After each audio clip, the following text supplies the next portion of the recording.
রাহমাতুল্লাহি ওয়া বারাকাতুহু মাগফিরাত। আরেকটু বাড়াই দিন। সবাই কেমন আছেন? মাশাআল্লাহ মাশাআল্লাহ, আলহামদুলিল্লাহ। আমরা বাহিরে যারা আছি সব ভাই ভিতরে চলে আসি, ভাই ভিতরে চলে আসি, বাহিরে না থাকি। ইনশাআল্লাহ বসি, কথা শুনি। আমরা যে মাটির উপরে আজ বসে আছি, আগামী সময়টায় মাটির নিচে ঘর হতে পারে। আজকে যে মাটির উপরে আমরা আজ বসে আছি, যে সময়টা আমরা এখন এখানে বসে আছি, আগামীকাল এই সময়টা কবরে হতে পারে। আমরা বাহিরে না থাকি, সবাই ভিতরে আসি ভাই। ونعوذ بالله من شرور أنفسنا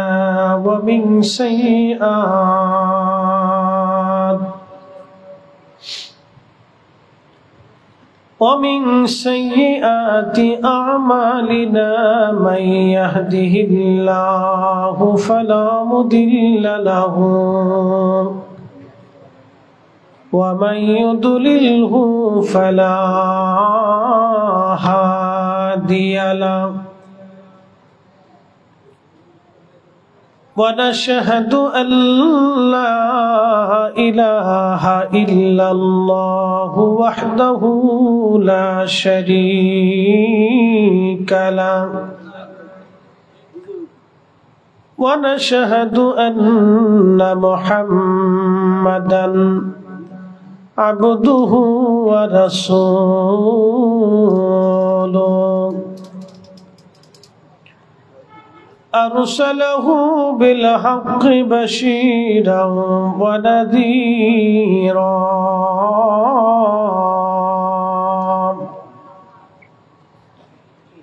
وداعيا إلى الله بإذنه وسراجا منيرا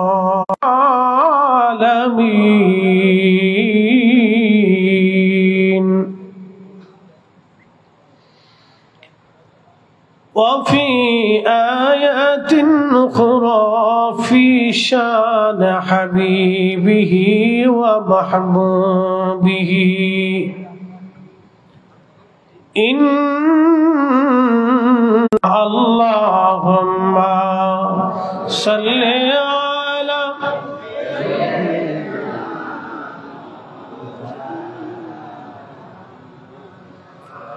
وعلى آل سيدنا সাদা কাফন পরাইবে আল্লাহুম্মা সাল্লি আলা জবান খুলে মুহাম্মদ ওয়া আলা আলি সাইয়্যিদিনা। সেই বাড়িগুলি এমনিই পড়ে থাকবে, বাড়ির মালিক কবরের ঠিকানায় চলে যাবে। কত বিরাট বড় বড় রাজা বাদশাহ আমির উম্মত সাল্লাল্লাহু বলি নূর মুহাম্মদ সাল্লাল্লাহু ইলাহা ইল্লাল্লাহ লা ইলাহা লা ইলাহা ইল্লাল্লাহ মুহাম্মাদুর রাসূল। ফুলদানিতে হৃদয় নবীর ফুলদানিতে গেঁথে রেখেছি প্রেমের মালা। ইয়া রাসূলুল্লাহ ইয়া হাবিবাল্লাহ ইয়া রাসূল। ৪১তম ঐতিহাসিক নুরানি মাহফিল তাফসীর কোরআন মাহফিলের সম্মানিত সভাপতি, মদিনা কমপ্লেক্সের সম্মানিত সভাপতি, বিশিষ্ট মুরব্বী,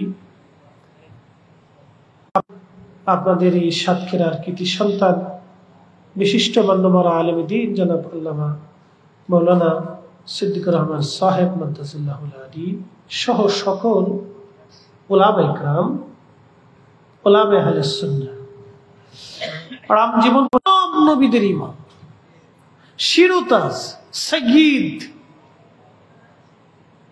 মাকামে মাহমুদ ওয়ালা, হাউজে কাউসার ওয়ালা, সব সৃষ্টির যিনি সভাপতি, তিনি আমাদের নবী। আল্লাহ আমাদের তৌফিক কিন্তু সবার নাই। বহু আব্দুল হামিদ আছে সুদ খায়, বহু আব্দুল হামিদ আছে ঘুষ খায়, বহু আব্দুল হামিদ আছে গিরাম বলে খালি লেটা বাঁধায় কিলিকবাজি করে বেড়ায়। কথা কর না, জোরে বলেন, আছে না? বহু আছে।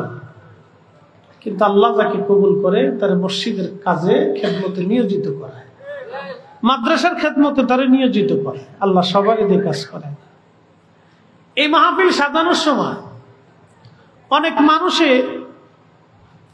মতামত দিছে, কমেন্টস করছে যে ধুরু এগুলো এই বৃষ্টি বাদলের দিন না করলেও তো চলে।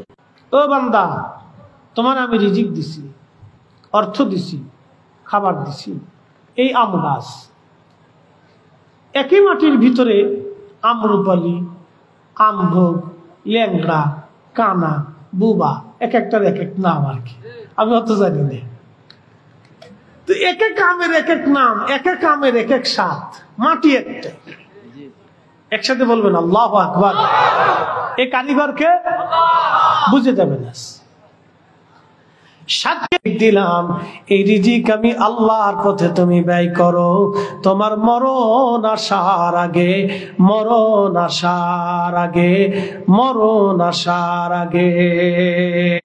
ইন্না আযাবি লাশাদীদ, বুঝে যাবেন আপনি কেন শুকরগুজারি বান্দা হবেন। একটু খেয়াল করবেন আমার যুবক ভাই যারা আছেন, মুরব্বী বাবাজিরা যারা আছেন, আমার মায়েরা যারা আছেন, আমি যতটুকু জানি সাতক্ষীরার মানুষ ওয়াজ নসিহত শুনতে খুবই প্রিয়। আপনার দরওয়াজা ছাড়বে না। কারণ কি, এই কুকুরটা আল্লাহর আইন মানে, এই কুকুর আল্লাহর আইন মানে। কিন্তু তোর জন্য আমি আল্লাহ বরাদ্দ করে দিলাম, হাড্ডিগুলি বরাদ্দ করলাম, উচ্ছিষ্ট পচাগুলি বরাদ্দ করে দিলাম, কিন্তু তুই আমার বান্দার বাড়ি খাবি, বেঈমানি করবি না। কুত্তা আল্লাহর আইন অনুযায়ী আমাদের বাড়ি খায়, কিন্তু আল্লাহ বলেন আমি আল্লাহর প্রতি তুমি কৃতজ্ঞ হও, আমি তুমি আল্লাহর প্রতি কৃতজ্ঞ হও, শুকর আদায় করো, নাফরমানি করিও না, অকৃতজ্ঞ হইও না, নাফরমানি করিও না, অকৃতজ্ঞ হইও না। তুমি সবচেয়ে দেখেন আল্লাহ একটা ঝড় তুফান আল্লাহ দিলেন সারা বাংলাদেশে। এই ঝড় তুফান শুধু যায় না, এর সাথে বৃষ্টিও আল্লাহ দিলেন। কোটি দেখেন, যদিও আপনাদের কষ্ট হয়েছে, কিন্তু কোটি কোটি মানুষের উপকার হয়েছে, কোটি কোটি মাখলুকের উপকার হয়েছে, কোটি কোটি ফসল, হেক্টর জমির ফসলের উপকার হয়েছে। যদিও আপনাদের অনেকের ক্ষতি হয়েছে, কিন্তু কোটি কোটি মানুষের উপকার হলো। এত প্রচন্ড গরম যিনি ঠান্ডা বানাই দিলেন, একসাথে বলেন সেই ক্ষমতার মালিককে। না না, হাত উঁচু করে বলেন কে? ঘূর্ণিঝড় কি আবহাওয়া অধিদপ্তর? ওয়া মামাতি লিল্লাহি রাব্বিল আলামিন।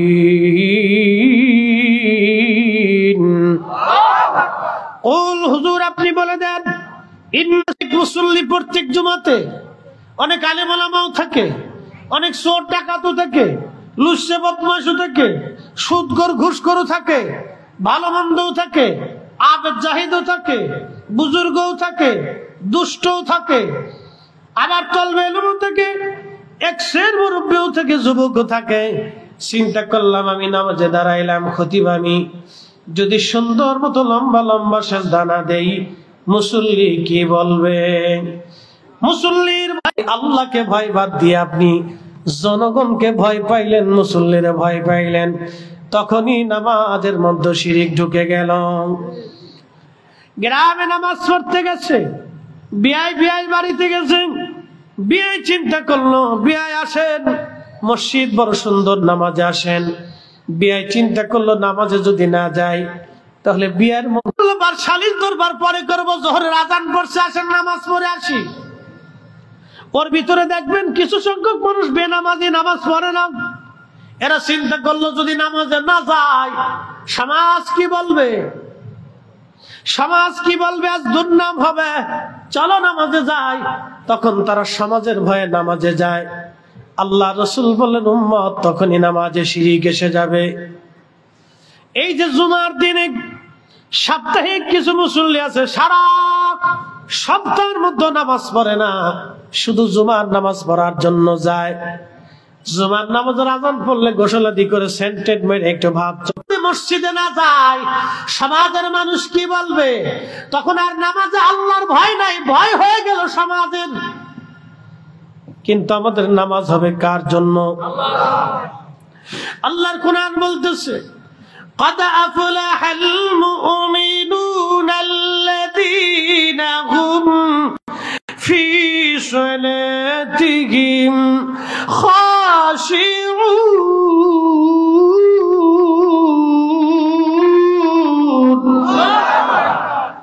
কোরআন শরীফ ভালো লাগে? তাহলে একসাথে আবার জোরে বলেন আল্লাহু আকবার। আল্লাহর কোরআন বলতেছে হুজুর সফল কাম সে, কামিয়াবি হাসিল করলো সে, জিন্দেগি কামিয়াব তার যে নামাজের মধ্যে খুশু খুজু অবলম্বন করে একাগ্র চিত্তে শুধু আপনি আল্লাহর ভয়ে, আমি আল্লাহর ভয়ে, রসুল আপনি বলে দেন আমি আল্লাহর ভয়ে, আমি আল্লাহর জন্যে, আমি আল্লাহকে খুশি করার জন্যে যে সলাতে দাঁড়ায় যা, যে সেজদাতে চলে যা, যে রুকুতে চলে যা, এ নামাজই কামিয়াবি। সেই প্রকৃত মুমিন, সেই সফল কাম হবে, নতুবা সফল কামের আর কোনো সুযোগ নাই। এজন্য সালাত আল্লাহর জন্য হবে, নামাজ আল্লাহর জন্য হবে। সমাজের ডরে নামাজ হবে না, নামাজ হবে আল্লাহর ভয়ে, আল্লাহর জন্য নামাজে দাঁড়াবেন। কালকে জুমার দিন আসতেছে, এই জুমার দিনের ফজিলত আল্লাহ রাসূল উম্মতকে বলেন উম্মতেরা জুমার দিন আযান পড়ার সঙ্গে সঙ্গে ইয়া আইয়ুহাল্লাযীনা আমানু ইযা নুদিয়া লিস-সালাতি মিন ইয়াউমিল জুমআতি ফাসআউ ইলা যিকরিল্লাহি ওয়া যারুল বাই'। হে ঈমানদার, জুমার নামাজের আযান যখন পড়ে যায় তুমি বেচা বিক্রি বন্ধ করো, ব্যবসা বন্ধ করো, চাকরি বন্ধ করো, ক্ষেত খামার বন্ধ করো, সংসার বন্ধ করো, গরু ছাগল বন্ধ করে দাও, বেচা বিক্রি বন্ধ করো, সমাজ কামাজ বন্ধ করো, তোমার জীবনের সব চাহিদা বন্ধ করো। এখন নামাজের জন্য রেডি হও, নামাজের জন্য তৈরি হও, আল্লাহর স্মরণে মসজিদের দিকে তুমি ধাবিত হও। দালিকুম খায়রুল লাকুম ইন কুনতুম তা'লামুন। যদি তুমি বুঝো, যদি তুমি বুঝো এটার ভিতরে বিরাট কল্যাণ নিহিত আছে। আল্লাহর নবী বললেন জুমার দিনে যে মুসল্লি গোসল আদি করিয়া সুন্দর পোশাক পরিয়া, চমৎকার পোশাক পরিয়া পায়ে হেঁটে হেঁটে হেঁটে হেঁটে মসজিদে চলে যায় আদবের সাথে, মসজিদের প্রথম কাতারে ইমামের কাছাকাছি বসে আদবের সাথে খুতবা শুনে ধীর স্থিরতার সাথে নামাজ আদায় করে খুব আদবের সাথে বের হইয়া আবার হেঁটে হেঁটে হেঁটে হেঁটে বাড়ি চলে আসে।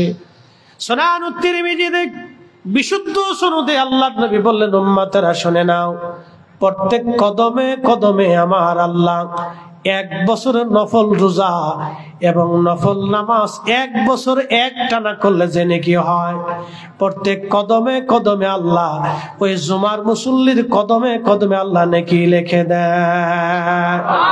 না না, আরো জোরে বলেন আল্লাহু আকবার। তাহলে মসজিদে জুমার নামাজে যাবেন, ধীর স্থিরতার সাথে যাবেন। অনেকে মসজিদে যায় হইচই করে, হই হুল্লা করে, চিল্লা পাল্লা করে, লাফালাফি করে, সালিশ দরবার করে, এই গল্প সেই গল্প, এই আলাপ সেই আলাপের রত হয়ে যায়।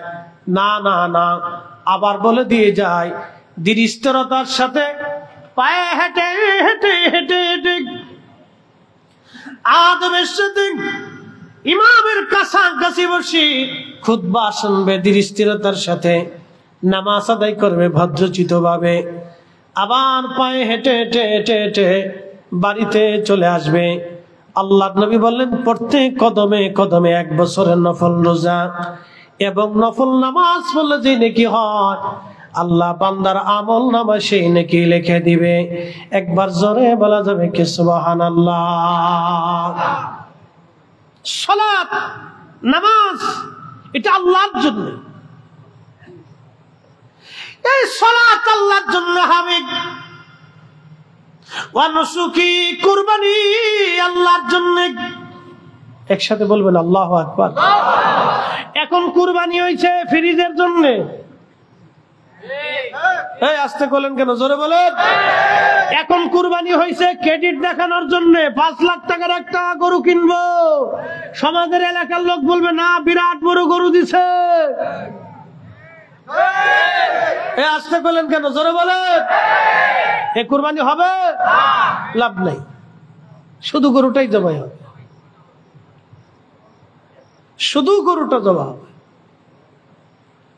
সমাজ দেখানোর জন্য, রাষ্ট্র দেখানোর জন্য, ক্রেডিট হাসিল করার জন্য, গোশত পাওয়ার জন্য, গোশত খাওয়ার জন্য, ফ্রিজে উঠানোর জন্য, বাহবা নেওয়ার জন্য কুরবানি যারা করে, স্ত্রীকে খুশি করার জন্য, সন্তানকে খুশি করার জন্য কুরবানি যারা করে, এই কুরবানির 4 পয়সা মূল্য নাই।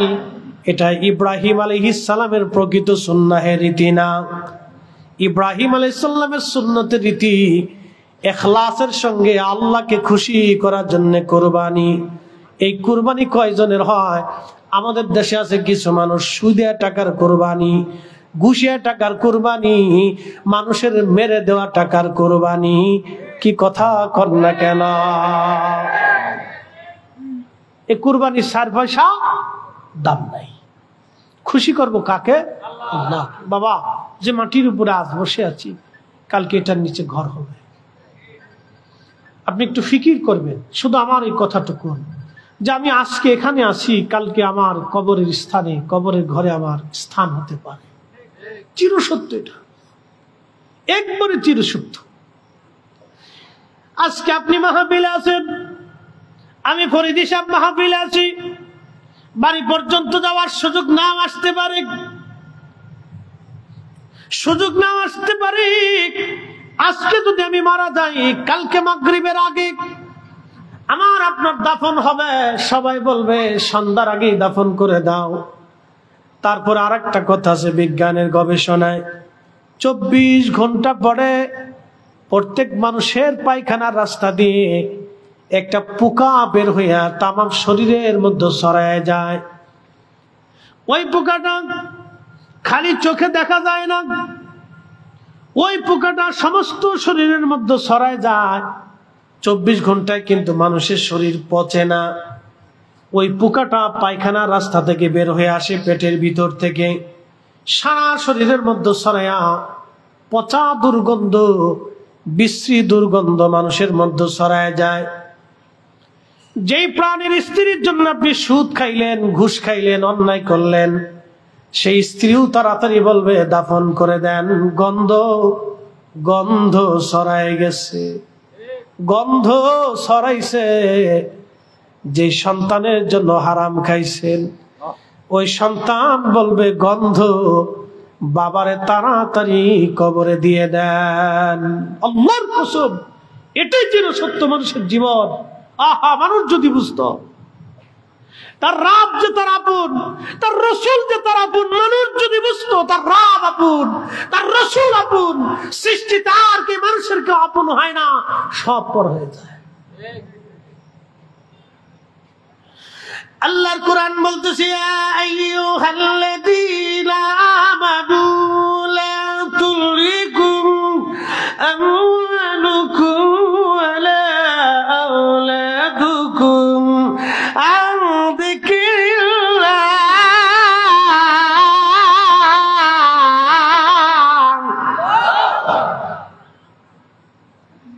এই বান্দা, সন্তানের প্রেমে, সন্তানের মোহে, সম্পদের প্রেমে পড়ে আমি খোদা থেকে, আমি মালিক, আমি আল্লাহর জিকির থেকে তুমি জুদা হইও না। আমি আল্লাহর জিকির থেকে জুদা হইও না, নামাজ থেকে জুদা হইও না, হক হালাল থেকে জুদা হইও না, রোজা থেকে জুদা হইও না। সামর্থ্য যদি হয় হজ করা থেকে, যাকাত দেওয়া থেকে জুদা হইও না। সাতক্ষীরা বার্ষিক কষ্ট হইতেছে আপনাদের? ইনশাল্লাহ বেশি কষ্ট দেব না। আমি এভাবেই একটা মধ্যবর্তী সময় আপনাদেরকে কিছু মূল্যবান কথা বলার চেষ্টা করব। আমার বলার কোনো শক্তি নেই, যিনি বলান তিনি যদি শক্তি দেন তাহলে বলতে পারো। কথা ঠিক কিনা? আমার বলার কোনো শক্তি নাই, কোনো সামর্থ্য আমাদের নাই। আল্লাহ জবান দিয়ে বলান তাই বলি। ওয়াজ করার আগে কোনোদিনও আমরা কিন্তু এই করে আসার সুযোগ নেই, মানে সিলেবাস কমপ্লিট করে যে এই বিষয়ের উপরে শুধু আলোচনা করব, এটা কমপ্লিট হয় না। একজন বক্তা তার জবান থেকে আল্লাহ নানান কথা বের করে দেয়, নানান কথা বের করে। আপনারা দেখেন আমার কথা শোনার জন্য বসে রয়েছেন, আমার কি আছে কথা? কিছু নাই, কিন্তু আল্লাহর কথাগুলি শুনতে আপনাদের কাছে ভালো লাগতেছে। আসতে বলেন কেন? জোরে বলেন। আল্লাহর কালামের কথা শুনতে আপনাদের কাছে কি লাগতেছে? ভালো লাগতেছে। কেন? এর পরিচয় আল্লাহ কোরআনে দিয়ে দিছে। কেন ভালো লাগতেছে আল্লাহ এখানে বলে দিছে, وَإِذَا تُلِيَتْ عَلَيْهِمْ آيَاتُهُ زَادَتْهُمْ إِيمَانًا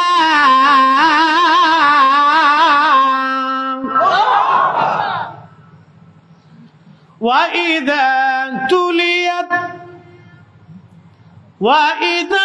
تُلِيَتْ عَلَيْهِمْ آيَاتُهُ زَادَتْهُمْ إِيمَانًا।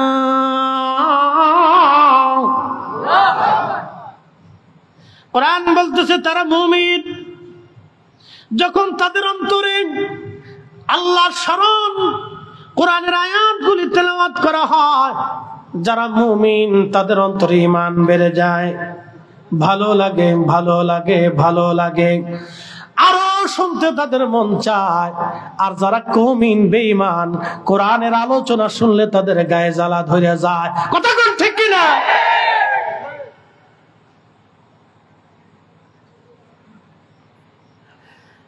সাতক্ষীরাবাসী মা বোনেরা শুনিয়া যান, এই জন্য প্রত্যেক ঘরে ঘরে কোরআনের আওয়াজ দরকার।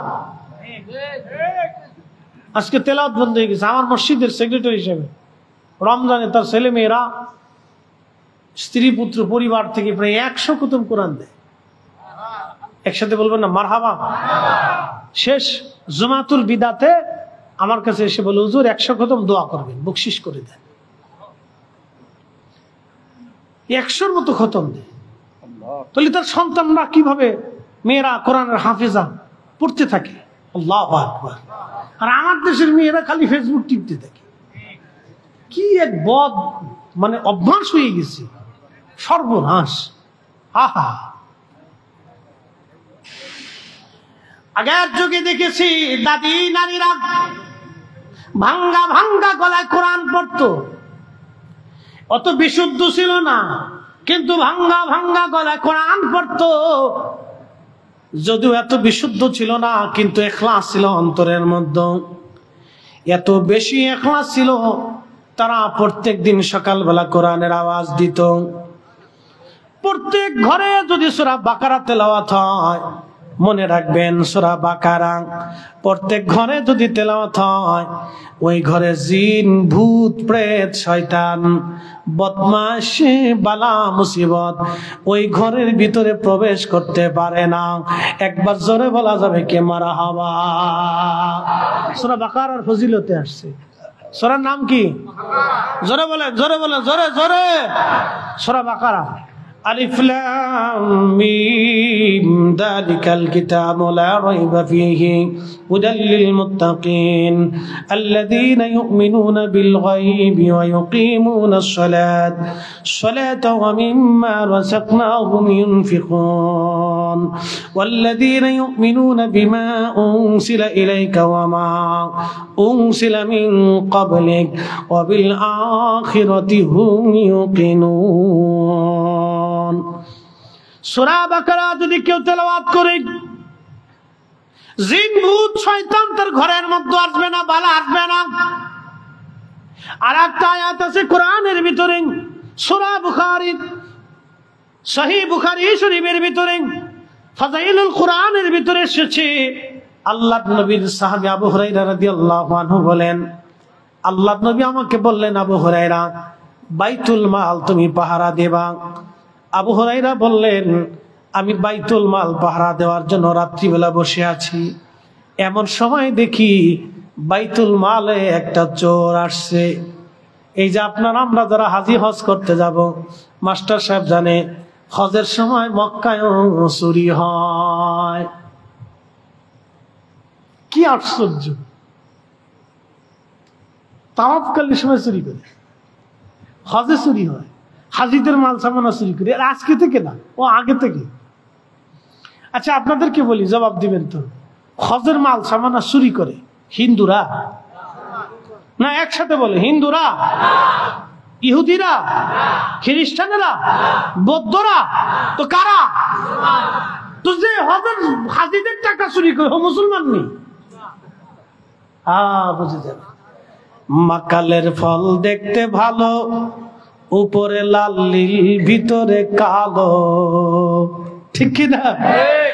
মাকালের ফল দেখতে ভালো, উপরে লাল নীল ভিতরে কালো, সারা জীবন এমনি গেল দয়াল, খাইতে আমরা পারলাম না, যার ভিতরে নাই রসুলের প্রেম তার সাথে ভাব কইর না। কথা বলেন, যার ভিতরে নাই কোরআনের প্রেম তার সাথে ভাব কইর না। মাকালের ফলের অভাব নাই, নামে মুসলমান, কাজে নাই। কি কথা কর না, ঠিক কিনা? মসজিদে এখনো জুতা চুরি হয়, কারা করে? অথচ আমরা মুসলিম মুসলিম মুসলিম মুসলিম, যারা জীবন দিয়েছে মিথ্যা বলে নাই, মুসলিম যারা কুফফারদের সামনে হাসতে হাসতে জীবন দিয়েছে, কাফেরের কাছে মাথা নত করে নাই।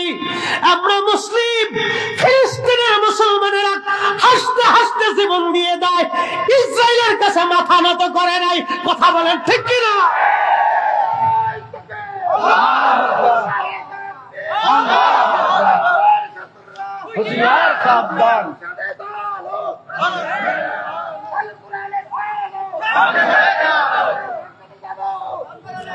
প্রিয় মুসলমান আমার, খুব মনোযোগ দিয়ে, 30 থেকে 40,000 মুসলমান ফিলিস্তিনে আজ শহীদ হয়ে গেছে।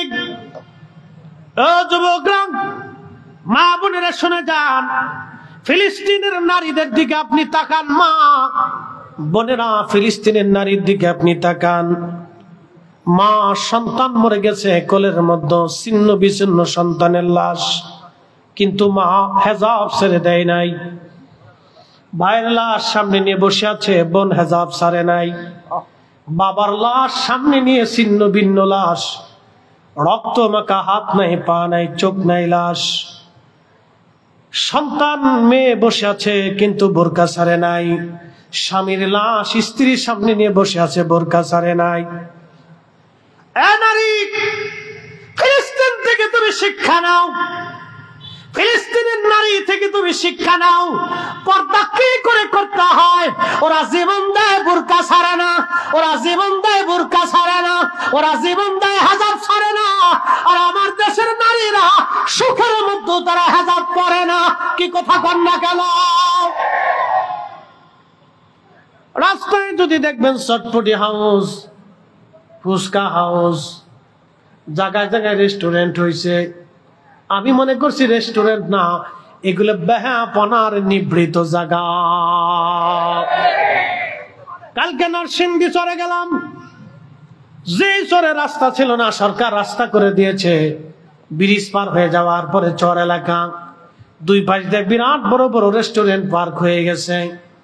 মুসল্লিরা বলল, হুজুর প্রত্যেকদিন বিকেল বেলা হাজার হাজার নারী পুরুষ, যুবক আর যুবতী, বুড়া মানুষ তো আর যায় না, একশের যুবক আর যুবতী, ফুচকা হাউস, রেস্টুরেন্ট, এটা সেটা। আহা কি বলবো, মনে হয় এটা ইউরোপের মতো হয়ে গেছে। নারীরা ঘর থেকে বের হইয়া পুরুষের সাথে রেস্টুরেন্টে যায়, যারা গল্প করে খাবার খায়, ও নারী জাতির কলঙ্ক। ওই নারীর ভিতর থেকে আগামীর মুসলমান, ভালো কোনো মুসলমান আশা করা যায় না। কথা কন না কেন?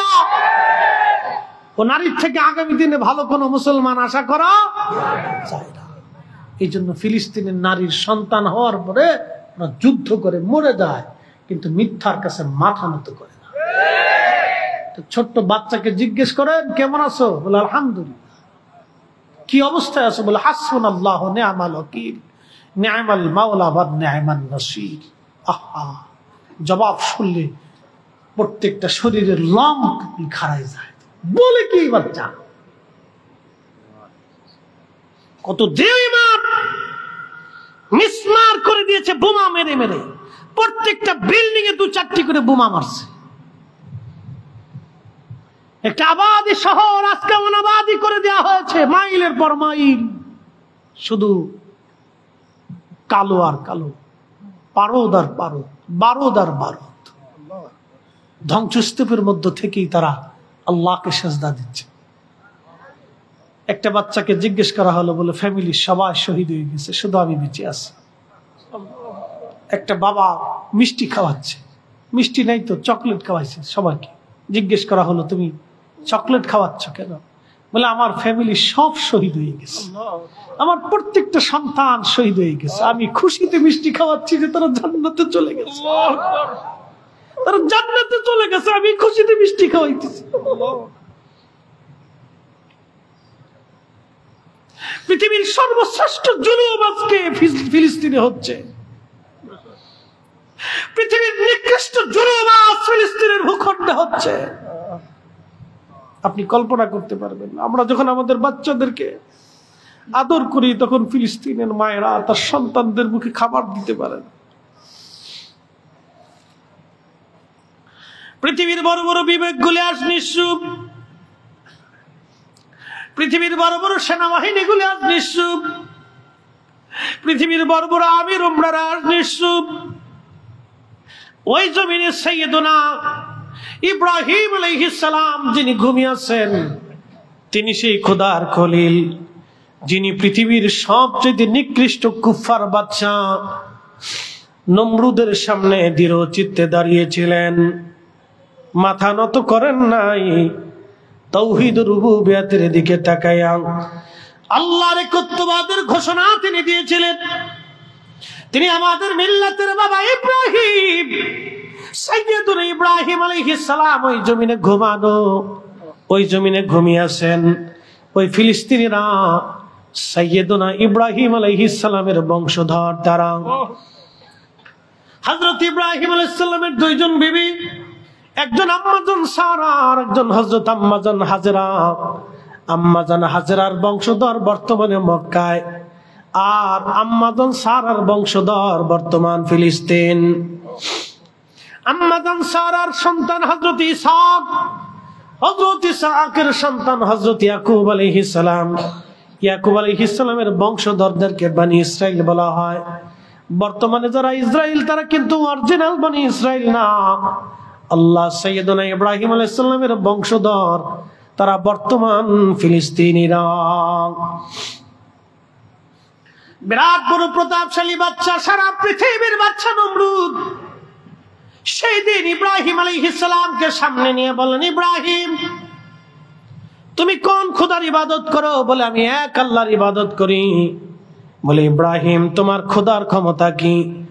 বলে আমার খোদার ক্ষমতা মৃতকে জিন্দা করেন, জিন্দাকে মৃত বানান। তুখরিজুল হাইয়া মিনাল মিনাল মাইয়িতি ওয়া তুখরিজুল মাইয়িতা মিনাল হাই।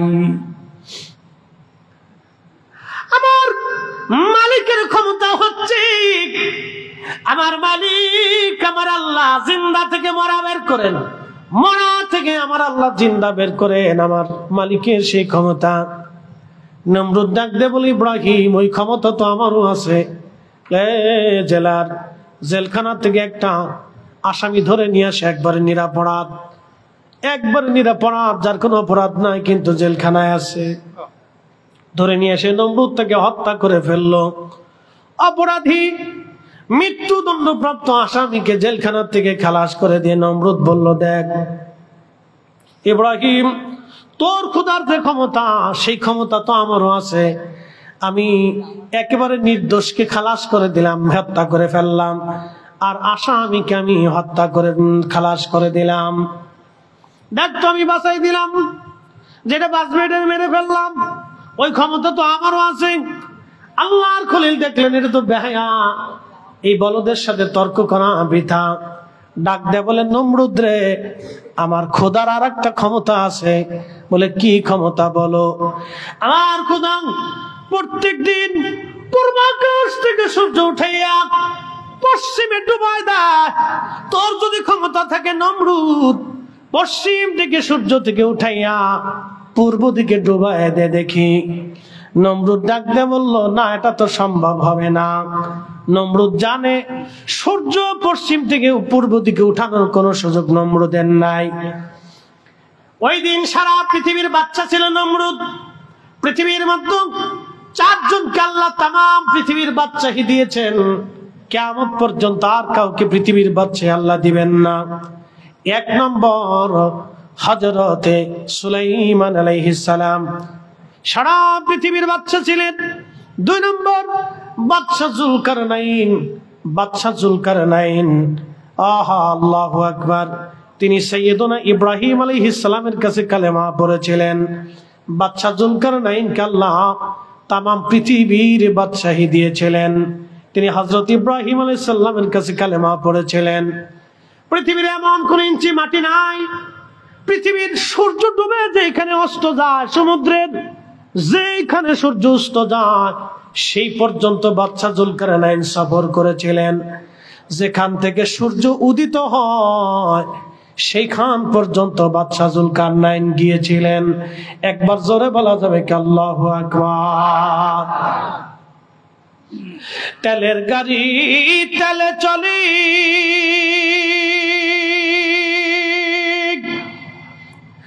হাওয়ার গাড়ি হাওয়ায় উড়ে, তেলের গাড়ি তেলে চলি,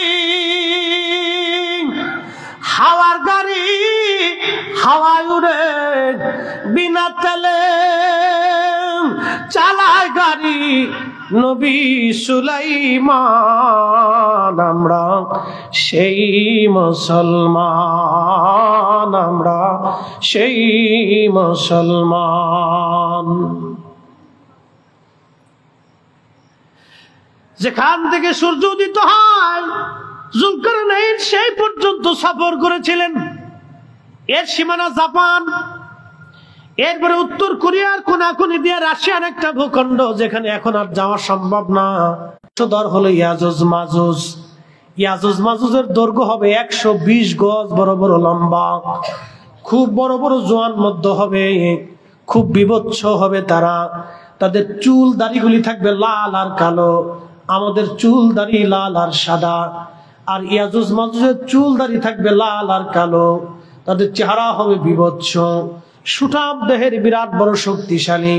তারা পৃথিবীতে যখন আসবে, ঈসা আলাইহিস সালাতু ওয়াস সালাম যখন দুনিয়াতে আসবেন, পৃথিবীর কিয়ামতের আগে দুনিয়াতে আসবেন, ভূমধ্য সাগর, আরব সাগর থেকে শুরু করে পৃথিবীর বড় বড় সাগরের পানিগুলি তারা খেয়ে শেষ করে ফেলে দিবে। এত পরিমাণে তারা হবে, এত শক্তিশালী তারা হবে, পৃথিবীর মানুষ মেরে মেরে একবারে মিসমার করে দিবে। সেই দিন শুধু পাক্কা ইমানদার ছাড়া আর কেউ বাঁচবে না। একসাথে বলবেন আল্লাহু আকবার। না না, আরো জোরে বলেন আল্লাহু আকবার। মক্কা মদিনায় তারা ঢোকার সুযোগ পাবে না। আরো জোরে বলবেন আল্লাহু আকবার। দাজ্জাল মক্কা মদিনায় ঢুকতে পারবে না। সেই দিন পাক্কা ইমানদার ছাড়া আর কেউ বাঁচতে পারবে না। সেই ইয়াজুজ মাজুজ পৃথিবীতে আসতো, মাঝে মধ্যে আক্রমণ করতো, মানুষ মেরে ফেলতো। লোকেরা বলল, বাদশাহ জুলকারনাইন, আপনি দয়া করে আমাদের জন্য ওই মানুষগুলি থেকে বাঁচান যারা বিভৎস এবং খুবই জালিম, যারা জুলুম করে, অন্যায় করে। এই জন্য পৃথিবীতে যারা জুলুম করে, অন্যায় করে, তারা ইয়াজুজ মাজুজের বংশধর, তাদের রক্তের মধ্যে ইয়াজুজ মাজুজের রক্ত আছে। এরা নিকৃষ্ট, আল্লাহ জুলুম বাসকে পছন্দ করে না। জুলুম অবশ্যই ধ্বংস হয়ে যাবে, ন্যায় পৃথিবীতে প্রতিষ্ঠিত হবে। কথা বলেন ঠিক কিনা? ফিলিস্তিন আবার বিজয় হবে। কথা বলেন ঠিক কিনা? ইসরায়েলের পণ্য কোকা কোলা, পেপসি, এই ফান্টা, তারপরে আরো কিছু কিছু প্রোডাক্ট আছে, তারপরে Nestle company, Nestle coffee toffee খান, এই ইসরায়েলের পণ্য, এগুলি খাবেন না, কিনবেন না, এগুলি বয়কট করবেন। পেপসি, কোকা কোলা, নেসলে কোম্পানির পণ্যগুলি, এই যে যারা জানেন না এখন জানতেছেন, এগুলি কিনবেন না, এটি ইসরায়েলের প্রোডাক্ট। আপনি 1 টাকা দিয়ে যদি কিনেন তাহলে বুঝলেন আপনি ফিলিস্তিনের ভাইয়ের বুকে গুলি করছেন, আপনি জুলুমে সাহায্য করছেন। কি কথা বল না কেন? জোরে বলেন। বলেন আমিন। একটু দুরূদ শরীফ পড়েন। আল্লাহুম্মা সাল্লি আলা সাইয়্যিদিনা মুহাম্মাদ। আর একটু বাড়েন। মাওলানা। বন্ধু আমার, বাদশাহ জুলকারনাইন বললেন, ঠিক আছে, আমি প্রাচীর নির্মাণ করে দিব। সেই দিন তিনি যে পাহাড়ের, 2 পাহাড়ের মাঝখান দিয়ে বিরাট এক গিরিপথ ছিল, ওই গিরিপথ দিয়ে তারা আসতো। ওই পাহাড় বন্ধ করার জন্য ইয়াজুজ মাজুজের গিরিপথ, বাদশাহ জুলকারনাইন তিনি লোহা গরম করলেন এবং সীসা গরম করলেন। লোহা এবং সীসা এবং তামা গরম করে এটাকে নরম করে বিরাট বড় গর্ত খনন করে, বিরাট বড় পাহাড় উঁচু সমান এই লোহা এবং তামা দিয়ে, সীসা দিয়ে এমন শক্তিশালী একটা প্রাচীর ওই সময় নির্মাণ করে দিলেন। আর বলে দিলেন, ইনশাআল্লাহ তারা বের হতে পারবে না। কিন্তু ইয়াজুজ মাজুজ প্রত্যেক দিন ওই প্রাচীরটা ভাঙ্গার জন্য চেষ্টা করে। তারা মানব জাতির একটা অংশ, কিন্তু খুবই শক্তিশালী। ওই প্রাচীরটা ভেঙে ফেলে দেওয়ার জন্য চেষ্টা করে। সন্ধ্যা থেকে, এই সকাল থেকে সন্ধ্যা পর্যন্ত তারা চেষ্টা করে এটা ভাঙ্গার জন্য। সন্ধ্যা যখন লাগে তখন একেবারে শেষ প্রান্তে তারা চলে আসে। ওদের যিনি রাজা আছে, এই রাজা সর্দার, সে বলে যে চলো, সন্ধ্যা লেগে গেছে, আগামীকাল আবার আমরা খুঁজবো, এই প্রাচীর ভেঙ্গে আমরা পৃথিবীতে আক্রমণ করব। কিন্তু সকালবেলা এসে তারা দেখে পুনরায় সেই প্রাচীর আবার নির্মাণ হয়ে যায়। আল্লাহর নবী বললেন, কিয়ামতের আগে ঈসা আলাইহিস সালাম যখন দুনিয়াতে আসবেন, তখন ইয়াজুজ মাজুজ দুনিয়াতে আসার আর সময় আসবে। তখন ওই যিনি সর্দার থাকবে, তিনি প্রাচীর ভাঙ্গার যখন সন্ধ্যাবেলা আসবে, সন্ধ্যা 4 সময় প্রাচীর ভেঙে একেবারে শেষ প্রান্তে চলে আসবে, তখন ওই যিনি সর্দার থাকবে তিনি বলবে, চলো আমরা ফিরে যাই, কালকে সকালবেলা আবার আমরা আসবো, ইনশাআল্লাহ কালকে আমরা এটা ভেঙে ফেলবো। এত কোটি লক্ষ বছর পার হয়ে যাবে, তারা ইনশাআল্লাহ বলবে না। হাজার হাজার বছর চলে যাবে, ইনশাআল্লাহ বলবে না। কিন্তু যেই দিন ইনশাআল্লাহ বলবে, সেই দিন প্রাচীর তারা ভেঙে ফেলে দিয়ে দুনিয়ার মধ্যে তারা এত দ্রুত গতিতে ছড়ায় যাবে যে ভূমধ্য সাগরের মধ্যে কোনো পানি থাকবে না, কোনো নদীর পানি তারা অবশিষ্ট রাখবে না, সব খেয়ে দিয়ে একবারে সাবার করে দিবে। মানুষ মেরে মেরে সাফ করে ফেলবে, পৃথিবীতে বিভৎস লেগে যাবে, ইমানদার ছাড়া কেউ বাঁচতে পারবে না। সমস্ত মানুষেরা হযরতে ঈসা রূহুল্লাহ আলাইহিস সালাতু ওয়াস সালামের কাছে যাবে, ওগো আল্লাহর নবী, আপনি তো এই নবীর উম্মত হয়ে আসছেন, আপনার দোয়ার বরকত আছে, ইয়াজুজ মাজুজের অত্যাচারে আমরা ধ্বংস হয়ে যাচ্ছি, পৃথিবী নিশ্চিহ্ন হয়ে যাচ্ছে, আপনি ওদের জন্য বদদোয়া করে দেন। হযরতে ঈসা রূহুল্লাহ আল্লাহর দরবারে হাত বাড়াবেন, রাব্বি এত বড় শক্তিশালী জাতি, যাদের সাথে যুদ্ধ করার মতো সেনাবাহিনী আমাদের নাই। আল্লাহ তুমি এই জাতিকে ধ্বংস করে দাও। দেখবেন ইসরায়েল একদিন ধ্বংস হবে। আল্লাহর দরবারে এমন একজন হাত মারে কেটে ফেলবে, যার হাত আমার আল্লাহ আসমান থেকে ফিরাবে না। কি কথা বলেন, ঠিক না বেঠে?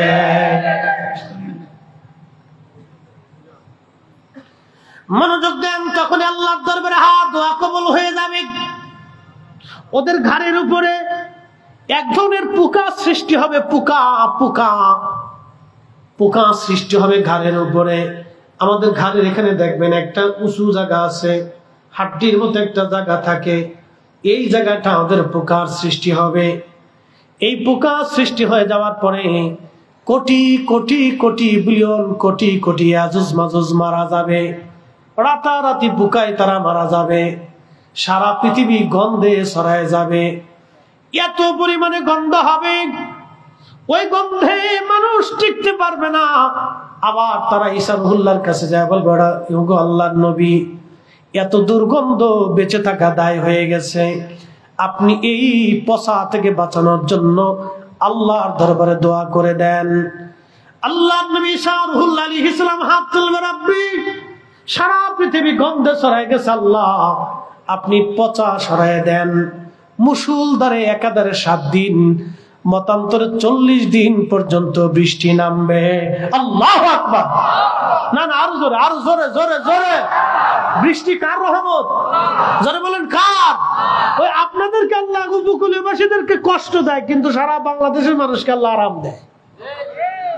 আপনাদের এই কষ্টের বিনিময়ে সারা বাংলাদেশে আল্লাহ আরাম দিয়ে দেয়। ফসা গলা, ময়লা, আবর্জনা, বিবর্জনা, রোগ ব্যাধি বৃষ্টির সাথে আল্লাহ ভাষায় নিয়ে চলে। 7 দিন মতান্তরে 40 দিন একাধারে আকাশ থেকে মুষলধারে বৃষ্টি হবে।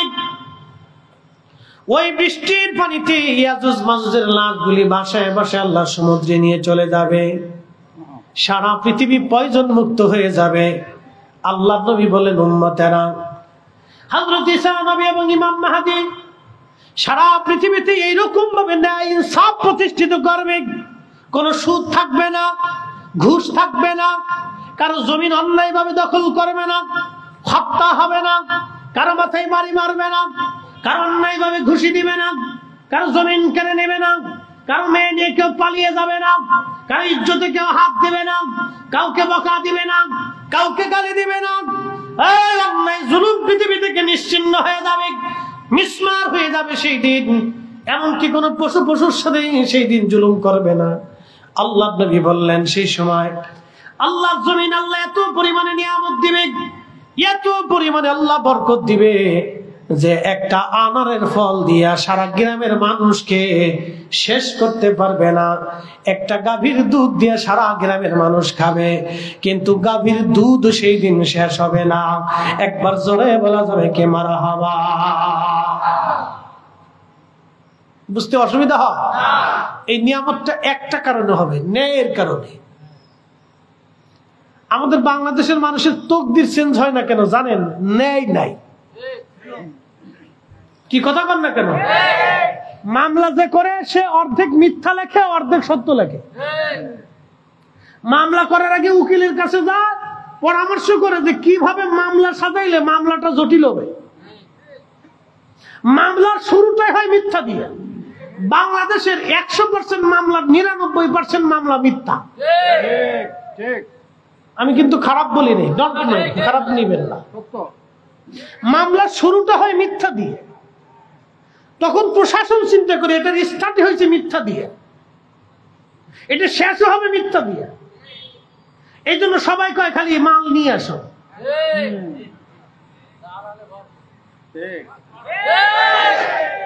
এই জন্য বৃষ্টি হয়, নিয়ামত বাড়ে না। ফসল হয়, ফসল বাড়ে না। গাভী আছে, দুধ হয় না। দুধ খান, শক্তি হয় না। ফল খান, বরকত হয় না। খাবার খান, কিন্তু বরকত হয় না। কারণটা কি? শুধু অন্যায়ের কারণে। এত পরিমাণে হয়েছে, সাক্ষ্য দিতে যায় যে সে মিথ্যা বলে যায়। নামাজ পড়ে মিথ্যা সাক্ষ্য দিচ্ছে। কি কথা কেন আছে না?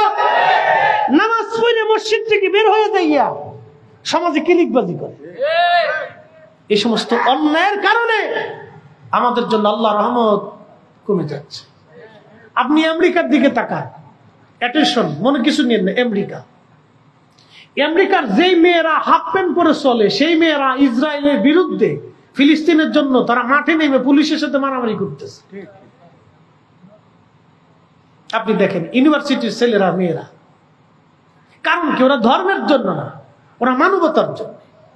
যে অন্যায় ভাবে মানুষগুলিকে মেরে ফেলে দেওয়া হচ্ছে, আর পৃথিবী নীরব থাকবে শুধু এই ন্যায়ের জন্য। ওদের নারীরা অর্ধ উলঙ্গ থাকে, সন্তান জন্ম দেয়, কিন্তু একটা ঘুষখোর পাবেন না। যাই দেখেন ফলের ভিতরে ফরমালিন দেয় না, খাবারের ভিতরে বিষ মিশাই না। আর আমার দেশে শিশুর খাবারের ভিতরে বিষ মিশানো হয়, লাভের আশা। প্রশাসনের উচিত এইগুলিকে গুলিস্তানের মোড়ে, আনাহে যাত্রাবাড়ির মোড়ে মিডিয়ায় নিয়ে ওর কাবুর উঁচা করিয়ে একবারে কায়দা মতো বেদ দিয়ে পিটিয়ে সামনে উঠে ফেলাই দেওয়া। আমার সন্তান, আমার বাচ্চার ক্যান্সার হচ্ছে, ছোট্ট বেলা একটা বাচ্চা হার্ট স্ট্রোক করতেছে, ব্লাড ক্যান্সারে রূপান্তরিত হচ্ছে, ওর ফ্যাপসা কলজে নষ্ট হয়ে যেতেছে। কারণটা কি? এই সমস্ত ভেজাল খাবারের জন্য। অতি লোভে, বিরাট লাভের জন্য এই মানুষগুলি খাবারের ভিতর বিষ মিশিয়ে দিতেছে। মানুষে করতেছে বাবাজি, এরা মানুষে করে। আহা, আমি নবী না মানিলাম, কি যে ভুল করিলাম, ভস্মে ঢালিলাম ঘি, মানুষ হইয়া ভবেতে আসিয়া মানুষের করিলাম কি। মানুষ হইয়া ভবেতে আসিয়া মানুষের করিলাম কি। মানুষ মানুষকে হত্যা করে। একটা ছোট্ট শিশু মেয়ে, মানুষ থেকে নিরাপত্তা নেই। এই আপনার মেয়েটাকে, 6 বছরের মেয়েটাকে রাস্তায় ছেড়ে দিয়ে রাতে ঘুমাতে পারবেন? কিসের ভয়? শিয়ালে নিবে না, কুত্তায় নিবে না, ওরে মানুষই নিয়ে যাবে। তার মানে অর্থ হচ্ছে আমরা পশু পাখি, শিয়াল কুত্তার চাইতে নিকৃষ্ট হয়ে গেছি। আমরা মানুষ নামের মানুষ কলঙ্ক হয়েছি, মানুষ নামের মানুষ হতে পারি নাই। কথা বলেন ঠিক না? নারায়ে তাকবীর, নারায়ে রিসালাত, মুফতি জহিরুল ইসলাম ফরিদী। আমরা মানুষ হতে পারি নাই। মানুষ হতে হবে আমাদেরকে মানুষের মতো। আল্লাহ নবীর তরিকায় মানুষ হতে হবে আমাদেরকে। সাহাবীদের জামানাতে, সাহাবে کرامের জামানাতে যে মানুষেরা দিনে দুপুরে মানুষ জবাই করত, আল্লাহ রাসূলের দর্শে বসে জীবন পরিবর্তন হয়ে গেল। এত পরিবর্তন হলো, আহা, নিজেরা ক্ষুধার্ত থেকে গরিবদেরকে খাবার দিতেন। সাহাবীদের জীবন এত পরিবর্তন হয়ে গেল, পৃথিবীর সর্বশ্রেষ্ঠ মানুষে রূপান্তরিত হল। নবী বলে গেলেন, আসহাবী কান্নুজুম, আমার সাহাবীরা আকাশের নক্ষত্রের মতো। একসাথে বলা যাবে না আল্লাহু আকবার? পৃথিবীর শ্রেষ্ঠ মানুষে রূপান্তরিত হলেন। কারণ কি? রাসূলের দর্শে বসে মানুষের মতো মানুষ হয়ে গেছে। প্রিয় সাক্ষীরা, মুসলমান, বলছিলাম কথাগুলি অনেক আমাদের বুঝে যাওয়া দরকার, আমাদের শিখে যাওয়া দরকার। খুবই মনোযোগ দিয়ে কথাগুলি আর শুনে যাবেন। একটা ঘটনা বলি, আপনাদের মাঝ থেকে বিদায় নিব। হযরতে ওমর রাদিয়াল্লাহু আনহু বসে আছেন। ও যুবক বন্ধুরা, আমার মা বোনেরা, কথাগুলি শুনে যান। হযরত ওমর বসে আছেন মসজিদে নববীর বারান্দায়। ঠিক এমন সময় লোকেরা একটা যুবক ছেলেকে ধরে নিয়ে আসছে। হযরত আমিরুল মুমিনিন বললেন, লোকেরা, তোমরা যুবকটাকে কেন ধরে নিয়ে আসছো বলো? বলে, হুজুর, এই ছেলেটা আমাদের বৃদ্ধ বাবাকে হত্যা করে ফেলছে। আমিরুল মুমিনিনের কাছে আসছি, তিনি যেন আল্লাহর কোরআন অনুযায়ী ফয়সালা করে দেন, আল্লাহর বিধান অনুযায়ী ফয়সালা করে দেন। হযরতে ওমর রাদিয়াল্লাহু আনহু তিনি যুবককে ডাক দিয়ে বলেন, যুবক রে, তুমি কি তাদের বৃদ্ধ বাবাকে মেরে ফেলছো? যুবক ডাক দিয়ে বলল, হ্যাঁ হুজুর, আমি তাদের বৃদ্ধ বাবাকে হত্যা করে ফেলছি। যুবক রে, কি জন্য তুমি মারছো বলো? বলে, হুজুর, আমার একটা উট আছে, এই উটের একটা বাচ্চা আছে, বাচ্চাটা খুবই সুন্দর, আমি তারে খুব মহাব্বত করি। এই উটের বাচ্চাটা খেলতে খেলতে খেলতে খেলতে এই উটের বাচ্চাটাই বৃদ্ধের বাগানে চলে গিয়েছিল। মানুষ চার কারণে মানুষকে ভালোবেসে থাকে, মনে রাখবেন সারা জীবন। চার কারণে মানুষকে ভালোবাসে। 1 নম্বর জামালিয়াত, 2 নম্বর কামালিয়াত, 3 নম্বর কারাবাত, 4 নম্বর এহসান। জামালিয়াত, কামালিয়াত, কারাবাত, এহসান। জামালিয়াত মানে সৌন্দর্য। মানুষ যদি সুন্দর হয় দেখবেন তারে খুব মহব্বত করে। ছোট্ট বাচ্চারা সুন্দর, সবাই তারে কোলে নেয়, চুমা দেয়, আদর করে। একটা বিড়ালের বাচ্চাও যদি সুন্দর দেখায়, মালিক তারে কোলে করে ঘুরে বেড়ায়। একটা ছাগলের বাচ্চা সুন্দর হলে মালিক তারে কোলে করে চুমা খায়। বন্ধু, দেখবেন প্রাণীরা সুন্দর হলে মানুষ তাদেরকে আদর করে। এটার নাম জামালিয়াত। জামালিয়াতের জন্য হযরতে ইউসুফ আলাইহিস সালাম মিশরে বিপদে পড়ে গিয়েছিলেন। এই জন্য নারীরা সুন্দর। আল্লাহ এই জন্য বলে দিলেন, নারীদেরকে বোরকার নিচে রেখে দাও, পর্দার নিচে রেখে দাও, পর্দা করাও, বোরকার নিচে দিয়ে দাও, পর্দার আড়ালে দিয়ে দাও। নারী পর্দার আড়ালে নিরাপদ থাকে, নারী পর্দার আড়ালে নিরাপদ থেকে যায়। আজকে দেখলাম এই যে নির্বাচন, মনে কিছু নিবেন না, আমি নির্বাচনের বিরোধী না। একটা মার্কার নির্বাচন যাইতে যাই এক বোরকাওয়ালা বেডি এমন নাচা নাচতেছে, এই বোরকার ইজ্জত নষ্ট করে ফেলছে। যারা বোরকা পরে নাচানাচি করে টিকটক করে, এইগুলোর জুতা দিয়ে বাইরে নেওয়ার দরকার। ও আমার মায়ের বোরকার ইজ্জত নষ্ট করছে, আমার পর্দানিসীন বোনের বোরকার ইজ্জত নষ্ট করে ফেলেছে। বোরকা পরে যায় টিকটক বানাচ্ছে। কতটা নিকৃষ্ট মনের অধিকারী, নিচু মন, ছোট লোকের বাচ্চা। প্রায় মুসলমান সাক্ষীর আবাসী, কষ্ট হইতেছে আপনাদের?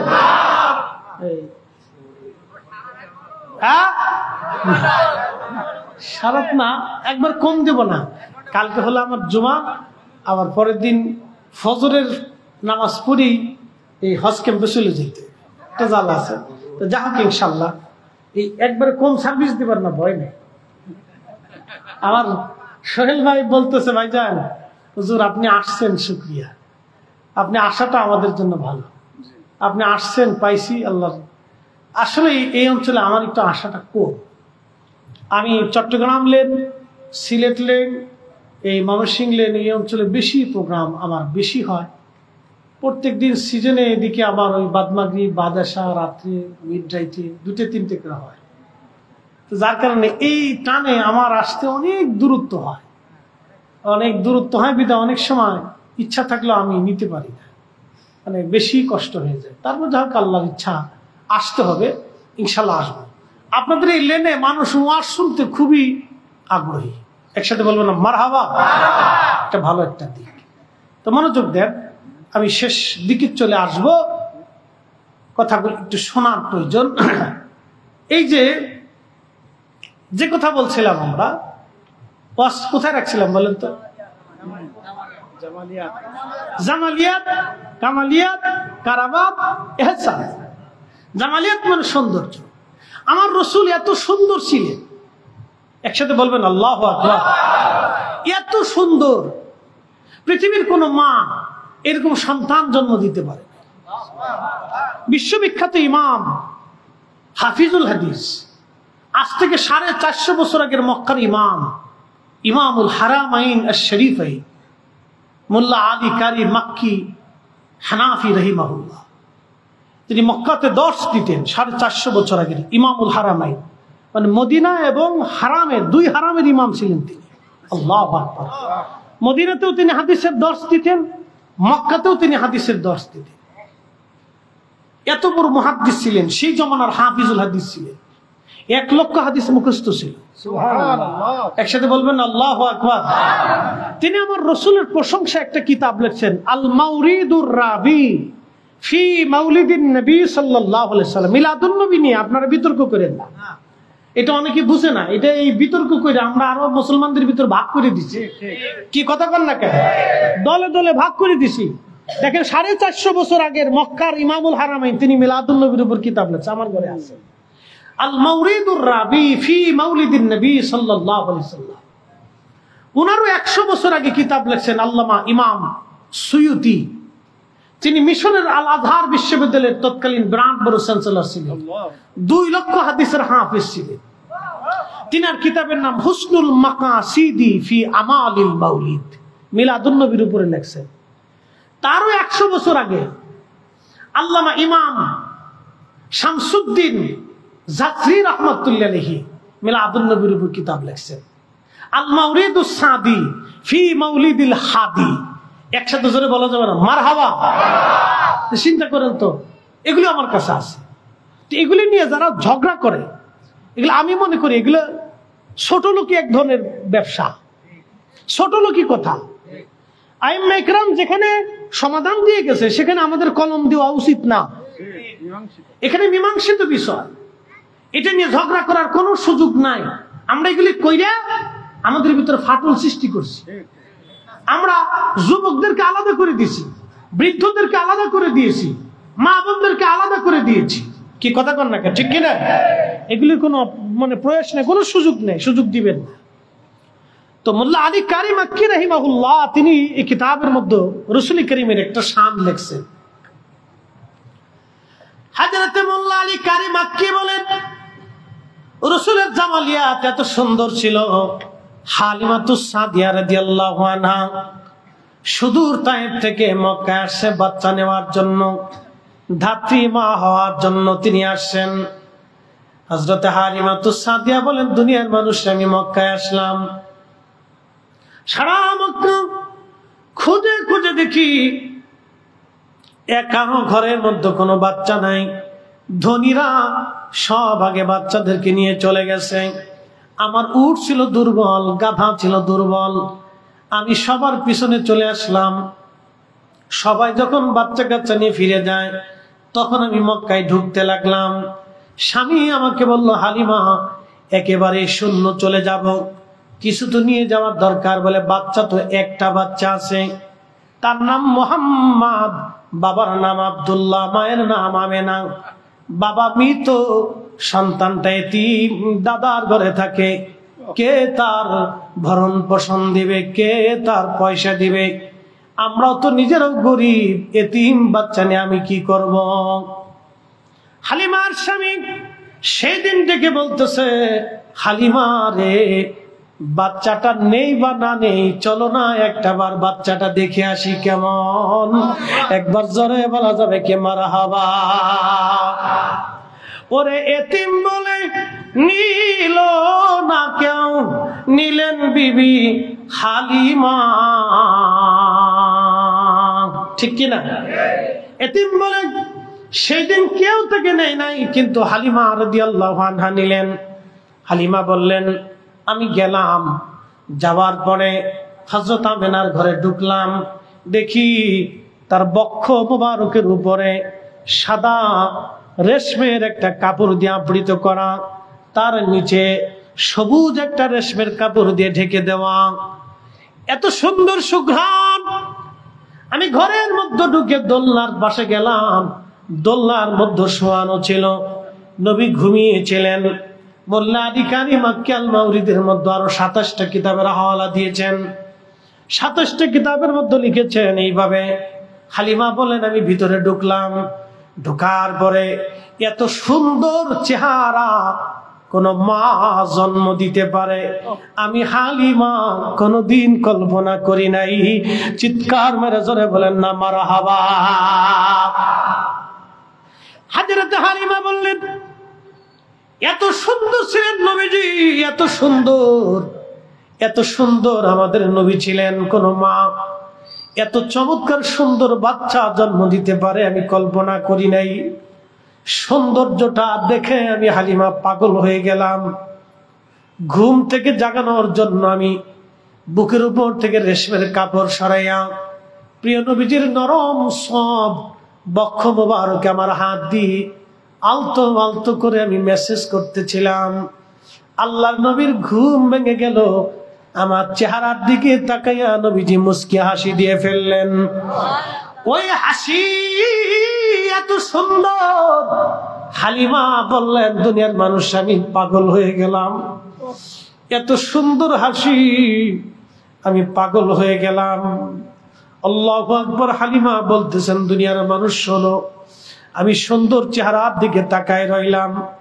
পবিত্র জুলফি মুবারক, এই যে আপনারা ভুরু দেখেন, এই জুলফি মুবারকের মাঝখানের যে কপালের অংশ, এই অংশ থেকে একটা নূর মুবারক বের হইয়া খিলালা সামা, মধ্য আকাশ পর্যন্ত এই নূর চলে গেল।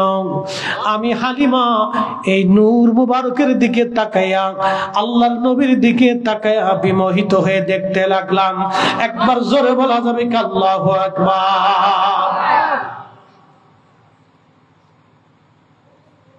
450 বছর আগের মক্কার ইমাম তিনি লিখতেছেন, খিলালা সামা, মধ্য আকাশ পর্যন্ত নূর চলে গেল। হালিমা তো সাদিয়া বলতেছেন আমি আশ্চর্য হয়ে তাকিয়ে দেখতে লাগলাম। পরে জুলফি মুবারকের মাঝখানে চুমা লাগাইলাম। চুমা লাগাই আমি কোলের মধ্যে নিলাম। কোলের ভিতরে নেওয়ার সাথে সাথে আমার এত রহমত আল্লাহ আমার শরীরে দিয়ে দিল। আমি দুর্বল ছিলাম, ক্ষীণ ছিলাম। নবী কোলে আসার সাথে সাথে আল্লাহ আমার সবল বানাই। আমার উট লাফাইতে লাগলো, লাফাইয়া দৌড়াইয়া আমার উট কাবা শরীফের সামনে যায় সেজদায় পড়ে গেল। না একসাথে বলেন আল্লাহু আকবার, আরো জোরে বলেন আল্লাহু আকবার। ওরে বনের যত পশু গান ভক্তি করতই দুই চরণ, মেঘমালা ছায়া দিত গায় গো নবীজি, গোলামের দেখা দিবেননি, কাঙ্গালের দেখা দিবেননি গো নবীজি, গোলামের দেখা দিবেননি। হযরত হালিমা বললেন উট দূরে যা কাবার সামনে সেজদার মধ্যে পড়ে গেল নবী পাইয়া। এরপরে আমি গাধার উপরে চললাম। আমি আমার রসুলকে কোলের মধ্যে নিলাম। সাইয়েদা আমেনা রাদিয়াল্লাহু আনহা তিনি আমাকে মুহাম্মদ আমিনকে কোলের মধ্যে দিয়ে বলেন, হালিমা তুমি জানো আমার সন্তানের শান কি? হালিমা আমার সন্তান সম্পর্কে তোমার তেমন কোনো ধারণা নাই। হালিমা আমি তার মা। শোনো রে হালিমা, আমার এই সন্তানের নাম আমি রাখি নাই। আমি ঘুমিয়ে থাকতাম, আমার পেটের মধ্যে কোনো বাচ্চা ছিল আমি বুঝতাম না, আমার পেটের মধ্যে কোনো সন্তান আছে আমি জানতাম না। স্বপ্নের ঘরে কে জানি মাঝে মধ্যে সে বলতো, আমেনা রে তুমি বড় ভাগ্যবতী, তোমার উদরে আখিরি নবী রাহমাতুল লিল আলামিন তশরিফ রেখেছেন। চিৎকার মেরে জোরে বলেন না মারহাবা, আল্লাহু আকবার। হযরত হালিমা রে আমার এই সন্তান স্বপ্নের যুগে এসে আমার এই ফেরেশতা বলে যাইতো, আমেনা রে এই নবীর নাম হবে মোহাম্মদ, জমিনে মোহাম্মদ, আসমানে মোহাম্মদ, জমিনে আহমদ, আসমানে আহমদ। একবার জোরে বলা যাবে কি মারহাবা। আল্লাহুম্মা সাল্লি আলা সাইয়্যিদিনা মাওলানা মুহাম্মদ আলি সাইয়্যিদিনা মুহাম্মদ। কথা লম্বা বাড়াবো না, এটার নাম হলো জামালিয়াত। জামালিয়াত 2 নম্বরটা হলো কামালিয়াত। ওই যে উট নবী চিনে ফেললাম, নবীর কামালিয়াত, আল্লাহু আকবার। কামালিয়াতের কারণে মানুষ মানুষকে ভালোবাসে। এই যে আপনারা হযরত আবু বকর সিদ্দিক ফুরফুরাবি রাহমাতুল্লাহ আলাইহিকে কেন ভালোবাসেন? উনি কামিল ছিলেন, আল্লাহর ওলি ছিলেন। গুনাহগার কাটিকে কেন ভালোবাসেন? নলতা শরীফের হুজুর কিবলাকে কেন ভালোবাসেন? শাহজালালকে কেন ভালোবাসেন? খানজাহান আলীকে কেন ভালোবাসেন? উনরা আল্লাহর পেয়ারা ছিল, উনরা কামালিয়াতের অধিকারী ছিল, বিদায় আমরা ওনাদেরকে ভালোবাসি। জামালিয়াত ও কামালিয়াত। 3 নাম্বার হলো কারাবাত। কারাবাত মানে নৈকট্য। আপনি বন্ধুর সাথে যত কাছাকাছি থাকবেন, যত দেখা সাক্ষাৎ হবে, উঠা বসা হবে, চলাফেরা হবে, তত মহাব্বত বাড়তে থাকে, বাড়তে থাকে, বাড়তে থাকে। এটার নাম কারাবাত। এই জন্য সন্তানদেরকে সময় দিতে হয়, স্ত্রীকে সময় দিতে হয়, ফ্যামিলিকে সময় দিতে হয়, সমাজকে সময় দিতে হয়, মানুষদেরকে সময় দিতে হয়, বন্ধু বান্ধবদেরকে সময় দেওয়া লাগে। এটার নাম কারাবাত। 4 নাম্বার এহসান। এহসান মানে দয়া, দয়া, দয়া। আমরা আজকে দয়া করা ভুলে গেছি। আল্লাহর নবী বললেন, মাল্লাম ইয়ারহামিন নাস মাল্লাম ইয়ারহামিল্লাহ। যে মানুষকে দয়া করে না, আল্লাহ তাকে দয়া করে না। যে মানুষকে দয়া করে না, আল্লাহ তাকে দয়া করে না। আমরা নিজেরা খাই কিন্তু প্রতিবেশী গরিব থাকে, আমরা নিজেরা খাই কিন্তু প্রতিবেশী খায় না, আমরা নিজেরা ভালো মন্দ খাই কিন্তু প্রতিবেশীদেরকে দেয় না। আপনার বাড়ি যদি গরুর গোশত রান্না হয়, প্রতিবেশীর বাড়ি যদি চাচা দাদা গরিব দরিদ্র থাকে, দাদি নানি যদি দরিদ্র থাকে, তাহলে তাকে ডেকে নিয়ে আসবেন, অথবা তার বাড়িতে আপনারা তরকারি খাবার পৌঁছায় দিয়ে আসবেন। আল্লাহ নবীর সারা জীবনের সুন্নাত ছিল এটা, উম্মত তোমরা তরকারির মধ্যে ঝোল বাড়ায় দাও, তরকারি বাড়াও, নিজেরা খাও, প্রতিবেশীদেরকে তোমরা খাওয়াও। আজকে এই সুন্নত আমরা ভুলে গেলাম, এই সুন্নতের কথা আজকে আমাদের মনে নাই। আমরা নিজেরা খাবো, প্রতিবেশীদেরকে খাওয়াবো, আমরা নিজেরা খাবো, আত্মীয় স্বজনদেরকে খাওয়াবো। আল্লাহ বললেন, ইন্নাল্লাহা ইয়ামুরু বিল আদলি ওয়াল ইহসানি ওয়া ইতাইযিল কুরবা। তোমাদেরকে হুকুম করলাম পৃথিবীর মধ্যে তোমরা ন্যায় করবা, অন্যায় করবা না, আর ইহসান করবা, দয়া করবা, মায়া করবা, দয়া করবা, মায়া করবা। মানুষকে দয়া করবা, সৃষ্টিকে দয়া করবা, মাখলুককে দয়া করবা, মানুষকে দয়া করবা। যার অন্তরে দয়া নাই সে মানুষ হতে পারে না, যার অন্তরে ভালোবাসা নাই সে মানুষ হতে পারে না, যার অন্তরে মায়া নাই সে মানুষ হতে পারে না। আল্লাহ রাসূল আল্লাহর কোরআন বলতেছেন, ওয়া ইতাইযিল কুরবা। নিকট আত্মীয় স্বজন যারা আছে, দরিদ্র থাকলে দেখাশোনা করবা, খাবার দাবার দিবা, কাপড় চোপড় কিনে দিবা, খোঁজ খবর তাদের রাখবা, তাদের সঙ্গে সুন্দর সুসম্পর্ক রাখবা, তাদেরকে বাড়িতে দাওয়াত করবা, তোমরা তাদের বাড়ি খোঁজ খবর নিতে যাইবা।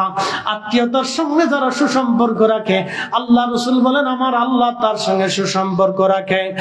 আর যে আত্মীয়তার সাথে সম্পর্ক নষ্ট করে, আল্লাহ রাসূল বলেন আল্লাহ তার সঙ্গে সম্পর্ক নষ্ট করে।